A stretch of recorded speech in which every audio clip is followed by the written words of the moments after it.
سيدنا مولانا محمد وعلى آل سيدنا مولانا محمد وبارك وسلم مسلم عليك يا رسول الله يا نبي الله يا عبد الله صلى الله عليه وسلم. أعوذ بالله من الشيطان الرجيم بسم الله الرحمن الرحيم.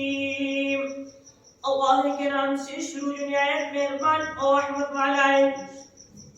فَأَمَّا عَادٌ فَاسْتَكْبَرُوا فِي الْأَرْضِ بِغَيْرِ الْحَقِّ وَقَالُوا مَنْ أَشَدُّ مِنَّا قُوَّةً أَوَلَمْ يَرَوْا أَنَّ اللَّهَ الَّذِي خَلَقَهُمْ هُوَ أَشَدُّ مِنْهُمْ قُوَّةً وَكَانُوا بِآيَاتِنَا يَجْحَدُونَ.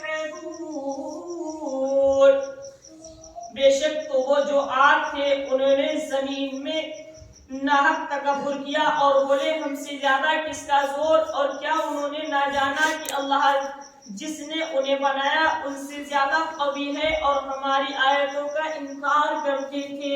اللہ اکبر. یعنی جو قوم عاد کے لوگ تھے وہ اپنے اوپر تکبر کرتے تھے. اسی رب تبارک و تعالیٰ یوں فرماتا ہے کہ تو وہ جو عاد تھے انہوں نے زمین میں ناحق تکبر کیا. اتنا گھمنڈ بھی اچھا نہیں ہے جو رب کو نہ پسند ہو.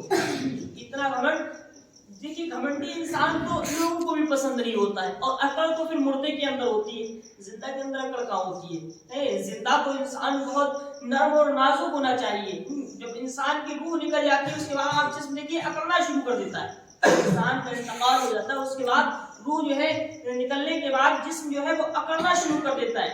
پھر جسم جو ہے ملائم نہیں رہتا ہے، نرم نہیں رہتا ہے. تو پھر اکڑنا تو مردے کی پہچان ہے. انسان کے اندر جو زندہ ہے اس کے اندر تو عقل نہیں ہونا چاہیے.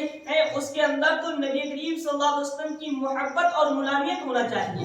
جس کے اندر محبت نبی صلی اللہ علیہ وسلم ہوگی وہ ہمیشہ چھپ کر ملتا ہے اور پھر وہ نبی کا لہجہ اختیار کر کے اپنے آپ کو ملائم بنا کر پیش کرتا ہے.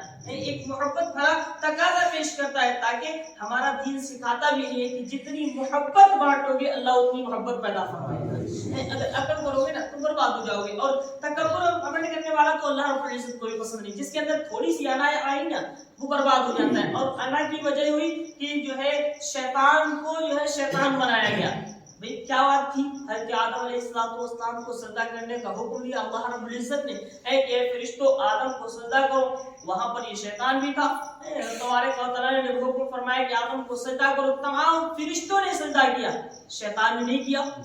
پوچھا کیوں بھائی تمہیں کس بات نے روکا؟ بولے ارے یہ تو مٹی سے پیدا ہے، اب ہم تو آگ سے پیدا ہے اور مٹی آگ سے بہتر ہے، ہم انہیں سجدہ کیسے کر سکتے ہیں؟ اکڑ دیکھیے. تو کیسے یار وہ تو چھوٹا ہے اس کا کیا ادب کرے؟ ضروری نہیں ہے کہ جو چھوٹا ہے اس کا ادب نہ کیا جائے یا کوئی دوسرا انسان ہے اس کا ادب نہ کیا جائے. دیکھیے جہاں تکبر اور گھمنڈ پیدا ہو جاتا ہے نا، پھر جب کیا ہوا، جب اس نے سجدہ نہیں کیا اللہ رب العزت نے ہمیشہ کے لیے شیطان بنا دیا.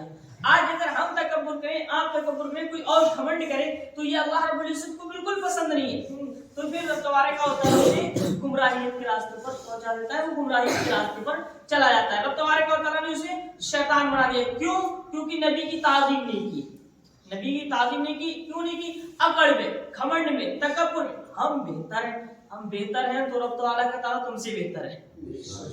تو نے یہ سوچا کہ ہم بہتر ہیں لیکن یہ نہیں دیکھا کہ حکم کس کا ہو رہا ہے. ارے حکم تو اس کا ہوا تھا نا جو سب سے زیادہ بہتر تھا.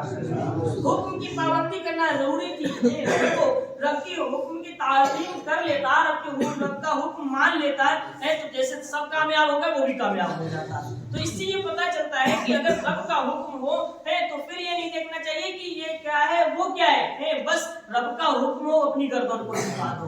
نبی کا فرمان آئے اپنے آپ کو مٹا دو، کیونکہ ہم اور آپ نبی کے فرمان پر، رب کے حکم پر مر اور مٹنے کے لیے پیدا کیے گئے. رب تبارک و تعالیٰ نے زندگی دی، اگر اسی کے نام پر یہ زندگی قربان بھی ہو جائے نا، اسی کے نام پر زندگی ختم بھی ہو جائے نا، اس کے رسول کے نام پر یہ زندگی قربان ہو جائے تو اس سے بڑی خوش نصیبی نہیں ہو سکتی. جان دی ہوئی حق تو یہ ہے کہ ادا نہ ہوا. اگر اسی زندگی کو ہم رب کی بارگاہ میں صرف خرچ کر دیں کوئی بڑی بات نہیں ہے اور ہمارا ہی فائدہ ہے. تو ارشاد ہوتا ہے کہ وہ نہ تکبر کرتے تھے اور بولے ہم سے زیادہ کس کا زور ہے.